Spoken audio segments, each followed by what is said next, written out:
I am failing. I'm failing. Now, I want to make sure everyone's really clear on this. I am not a failure.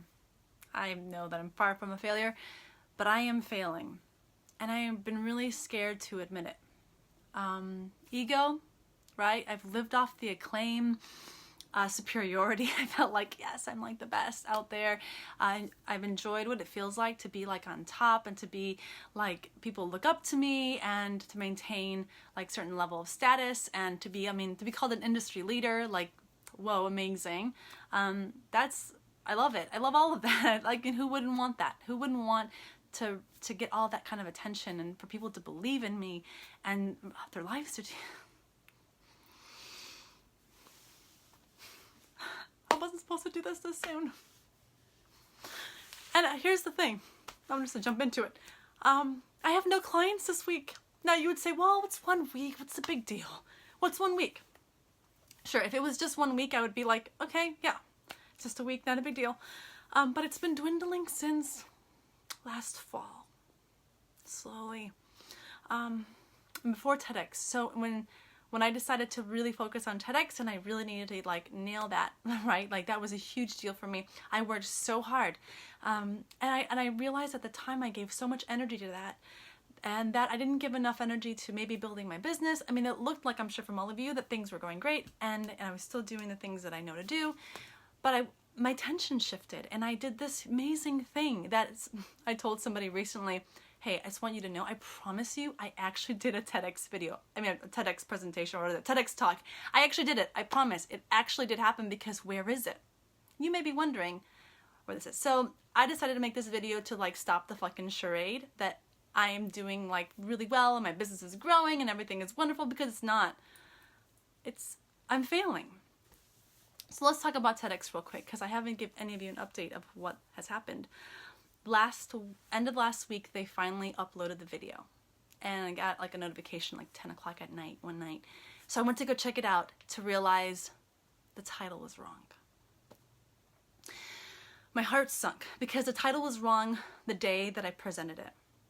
And let's go back, because when I was originally doing the video, doing the talk, I had this specific title that they told me, we can't have that title. Like, you need to change it. It's not gonna really fit with our audience because it doesn't work. So I said, okay, fine, we'll find another one. It hurt. It really hurt a lot for me to change it.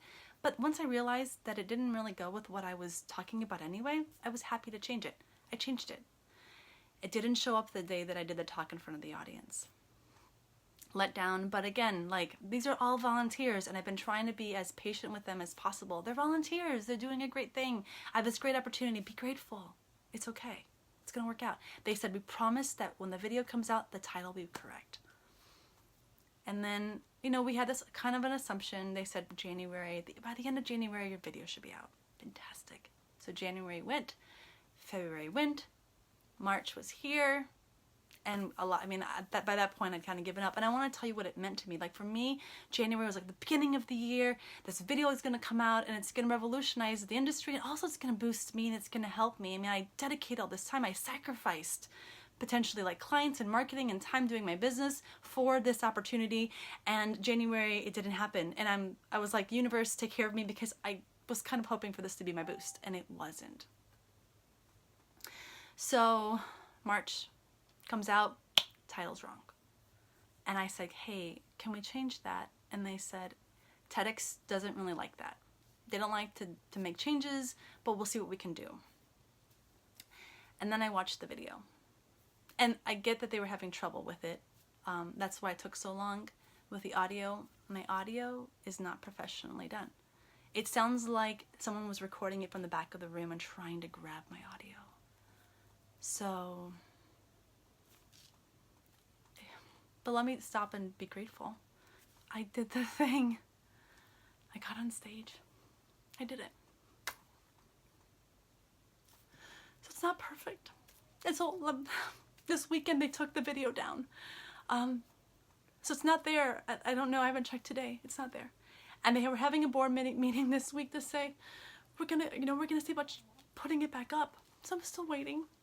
No, it's okay. But even the video that's there isn't the quality that I'd hoped for. So, moving on. So I'm failing, not things that I can control, and some things that I can. But let me tell you a little bit what I know to be true about failing and succeeding. So, so sorry. I'm not apologizing, actually. No, sorry. Thank you for being patient. So, failing and succeeding are the same thing. It's the same thing. So there are things that I can look on a piece of paper and say there's no money, well, there's money in my account, but probably enough to just make me last maybe a couple weeks. Or there's, like I don't have any clients, like some of my clients that were regulars stopped, and I just don't know what's gonna happen. Again, things, I don't know, but I've been giving this image like everything's really great, and it's not. But I am succeeding. I mean, I've done so many things, and people give me amazing comments on YouTube, and I hear so much great feedback, and I know that I'm doing the right thing. And I know that everything is really amazing, but it's just not reflecting in ways in which I can actually hold in my hands. So back in 2016, I dedicated that year to being my year of failure, and I decided to try everything I could to fail as often as I could to figure out what is it that I was supposed to do in life. So what that looked like, I started a meetup group that right now has over 1,400 people in it, and it's still it's happening and strong, and people are responding well to it. It was the same year that I discovered Cuddlists and got trained, and that was amazing. That year I chose to fail as often as I could, and I succeeded in ways that blew my mind. And then last year was pretty awesome, and so this year was my year of explosion. I was sure that this is what was gonna happen. And when you're at ground zero and you decide to try to fail as often as you can, I mean, really, if you fall, you fall back at ground zero. You don't it's not a big of a deal, even though it was so scary. I remember thinking, I'm so scared of failing in 2015. I'm so scared of failing. And now that I'm here and I fall and I fail from here, I thought this was scary. Now, fuck, this is easy. When you're here, now I realize, why was I afraid? I had nothing to lose. But here, falling, that's different. It's way different. I never thought about that. So that's got me thinking, is this a sign? Am I needing to shift in a new direction? Is it time for me to try something brand new, or to shift and try, do something that no one has ever done before? Change my direction, change my focus. So,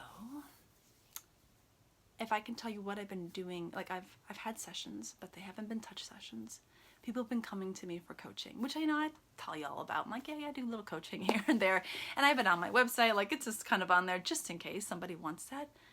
But I've been doing more than I have cuddling or touch, and people are walking away amazed. And all these years of me cultivating this ability that I have to reach people. So of course, little commercial, I do amazing coaching sessions for the people that that see me and that trust me. It's been awesome. And maybe it's time for me to drop my ego in all the different ways, when I've even thought, maybe it's time for me to get a fucking job. So scary. That's really not failure. That's just me taking care of my family and taking care of me. And maybe I have to get a full-time job and again, move this to the side. I want to be that kind of humility and vulnerability where I can just say, it doesn't matter how I show up in the world. What matters is that I show up. And I will fight change no matter where I'm at. So I'm in LA this week, and I have been gifted a free Tantra training, level 1. I have a client that wants me to go learn this. I don't exactly know what I'm going to do when I get back with that information, or with him, but it's amazing. If you're near Santa Monica, and I may be biking or walking to the location for a couple miles, if you want to come and walk with me and talk with me, and you're in that area, please, I would love the company to have someone walk with me as I go to the training place. but I am putting it out there before I go to ask some questions and look. By the end of my weekend, I'm hoping to have those answers as to what the fuck I'm doing, where am I going, and it may totally shift and be time, or it may stay still in the same, but like, again, I think it's I'm feeling these birthing pains that it's time to explode. And maybe it's exploding in a way I never thought. And it fucking hurts to birth this one, because it requires a lot of humility. I mean, admitting that I don't have it all together and I'm not this perfect, I don't know, cuddling specialist, right? It's gotta birth something new. Maybe. We'll see. Love you all. Thank you.